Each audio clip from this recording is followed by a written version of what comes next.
direct hit again has worked for the Australians. So MS Dhoni, the Indian captain, his innings comes to an end.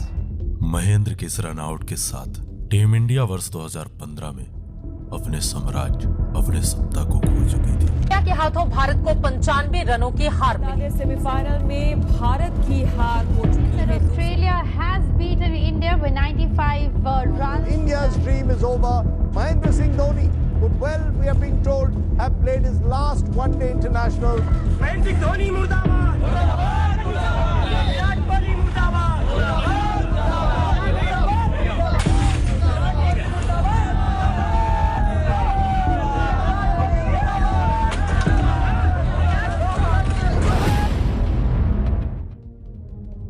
इस पराजय के बाद अगले कई सालों तक टीम इंडिया कई बदलावों से गुजरती है।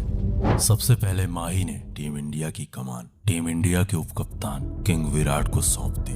Now I told BCCI officially that I won't be captaining anymore. I'm finally decided that this is time to, move on and give Virat the full captainship. और नए कप्तान की नई सोच के साथ इंडियन क्रिकेट नई नई ऊंचाइयों को छू रहा था।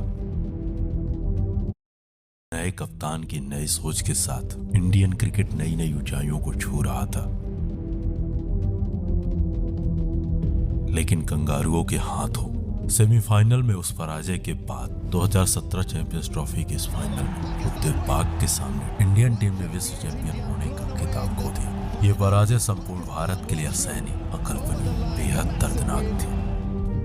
परंतु अब सबको इंतजार था वर्ष 2019 के इस वर्ल्ड कप का। विराट की कप्तानी में टीम इंडिया का डोमिनेंस अब संपूर्ण विश्व देख रहा था। वर्ल्ड कप के लीग मैचों में बैक टू बैक जीत अर्जित करती है। टीम इंडिया कोहली की कप्तानी और हिटमैन के पराक्रम की बदौलत अब विश्व विजय से महज 2 कदम दूर थी। सेमीफाइनल में अब टीम इंडिया का मुकाबला होने वाला था कीवियों से। कीवी कुछ ऐसे योद्धाओं का समूह जिनके पराक्रम की चर्चा बेहद कम होती है, परंतु वो हर बार अपने पराक्रम की बदौलत कई चर्चित योद्धाओं के ख्वाब को ख्वाब बना देते हैं। 9 जुलाई 2019 मैनचेस्टर का ये मैदान। दोनों टीमों के कप्तान अब मैदान पर थे।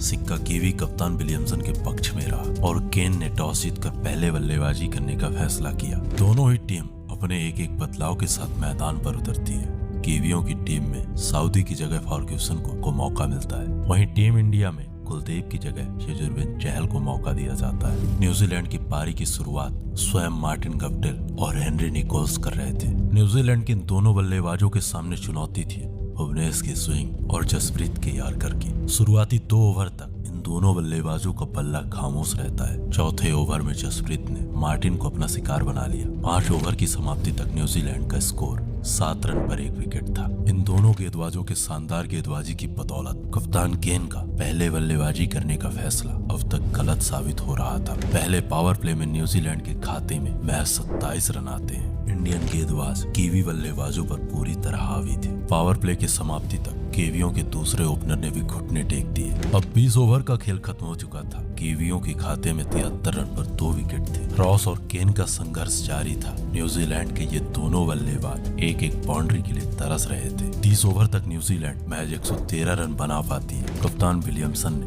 78 गेंदों में अपना अर्धशतक पूरा किया। कीवियों के ये दोनों बल्लेबाज 3.8 के रन रेट से बल्लेबाजी कर रहे थे। इस धीमी बल्लेबाजी के कारण न्यूजीलैंड 35 ओवर में 133 रन बना पाती है।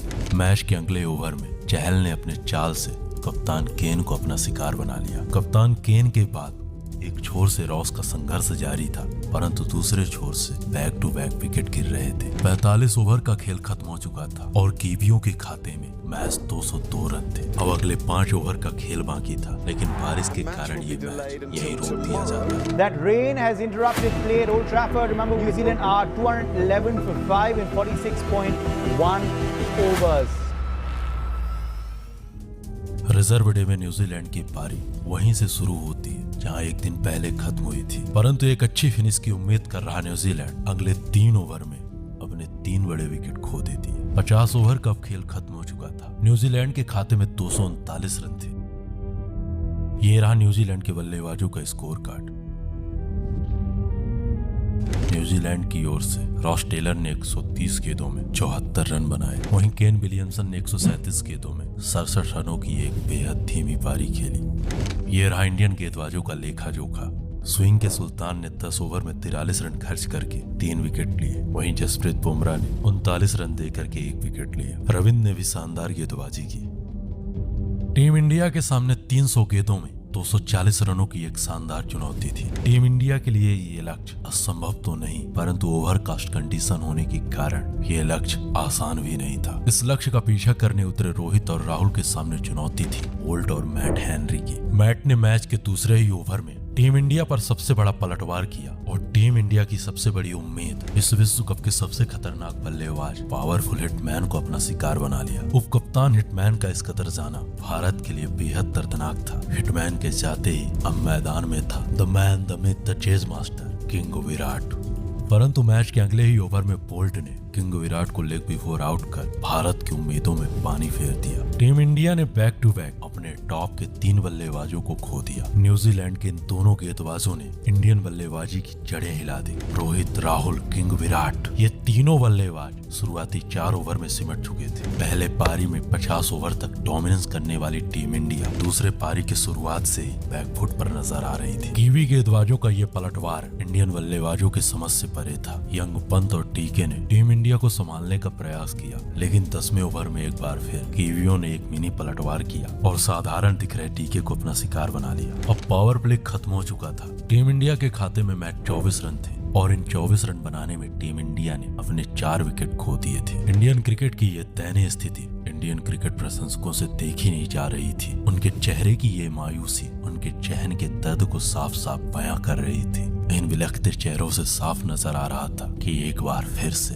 इंडियन फैंस का दिल टूटने वाला है। एक बार फिर से टीम इंडिया के लिए फाइनल के दरवाजे बंद होने वाले हैं। परंतु हार्दिक और पंत के संघर्ष से टीम इंडिया इस मैच में कुछ हद तक वापसी कर चुकी थी। इन दोनों की समझदारी की बदौलत टीम इंडिया 20 ओवर में 70 रन पहुंच चुकी थी। लेकिन ऋषभ के आक्रामक रवैये के चलते और एक बार फिर से टीम इंडिया की उम्मीदों में पानी फिर चुका था। ऋषभ के साथ आबादी टीम इंडिया पवेलियन इंड से ये मैच देख रही थी। कुछ ऐसे ही हालात में अब एंट्री होती है 2011 के विश्व विजेता और टीम इंडिया के संकट मोचन महाबली महेंद्र सिंह धोनी की। अब सबकी आंखें नम थी, लेकिन उन आंखों की आखिरी उम्मीद महाबली महेंद्र सिंह धोनी से थी। एमएसडी ने बड़े समझदारी के साथ इंडियन पारी को आगे बढ़ाया। एमएसडी और हार्दिक के बीच एक शानदार साझेदारी होती है, परंतु रणगति को तीव्र करने के प्रयास में हार्दिक सेंटेनर की इस माया जाल में फंस चुके थे। 35 ओवर का खेल खत्म हो चुका था। टीम इंडिया के खाते में 119 रन और 6 विकेट थे। ये मैच जीतने के लिए अभी भी 121 रनों की जरूरत थी। रिक्वायर्ड रन रेट अवार्ड के पार पहुंच चुका था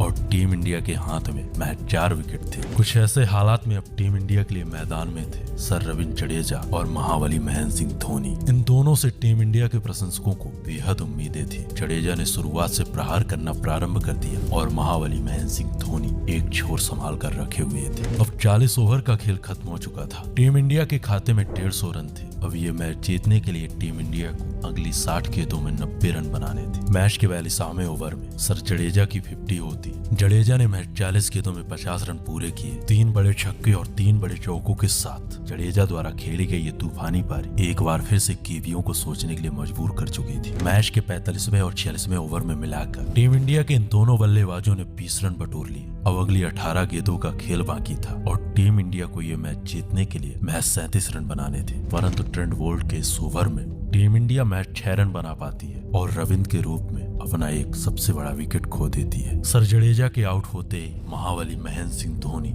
एक छोर से अकेले पड़ जाते हैं। टीम इंडिया को ये मैच जीतने के लिए अगली 12 गेंदों में अब 31 रन बनाने थे। टीम इंडिया की सारी उम्मीदें अब महाबली महेंद्र सिंह धोनी से थी। महेंद्र ने छक्के के साथ इस ओवर की शुरुआत की और टीम इंडिया को ये मैच जीतने के लिए अगली 11 गेंदों में मैच 25 रनों की जरूरत थी। लेकिन लकी की अगली बॉल पर महेंद्र एक रन भी ना बना सके। अब टीम इंडिया को अगले 10 गेंदों में 25 रनों की जरूरत थी। ओवर की तीसरी बॉल और महेंद्र सिंह धोनी का 1 रन और इसी 1 रन के साथ महेंद्र सिंह धोनी दूसरे रन का प्रयास करते हैं। इस दूसरे रन के प्रयास में मार्टिन गप्टिल का ये डायरेक्ट थ्रो, कुछ पलों का फासला, कुछ इंचों की दूरी, सालों की मेहनत, सालों के सपनों को खत्म। और ये वर्ल्ड कप भारत से इतने ही दूरी पर खत्म हो जाता है। इतने ही दूर से अगले 4 सालों का एक सब्र एक तपस्या बन जाता है, एक सपना बन जाता है संपूर्ण भारतवासियों का। धोनी लास्ट 2 ओवर खेल जा रहा तो मैच मारा excited but then Dhoni is run out man. Match पर लास्ट में धोनी आउट होने की वजह से मैच पूरा।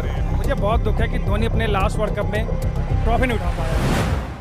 कप्तान कोहली का ये मायूस चेहरा, रोहित की ये नम आंखें, बिलखते महेंद्र का ये चेहरा करोड़ों भारतवासियों के टूटे हुए सपने को बयां कर रहा था। ये वर्ल्ड कप हमारे लिए सिर्फ वर्ल्ड कप नहीं था, बल्कि पिछले 6 सालों का वो सब्र था जो अगले 4 सालों की तपस्या में बदल चुका था। इस हार के साथ संपूर्ण भारत के चेहन में दर्द था। India lost to New Zealand by 18 runs in the semi-final. को न्यूजीलैंड के खिलाफ भारत सेमीफाइनल में हार गया। India has actually been knocked out of the World Cup. New Zealand managing to defeat India by 18 runs and progress to the final of the 2019 Cricket World Cup.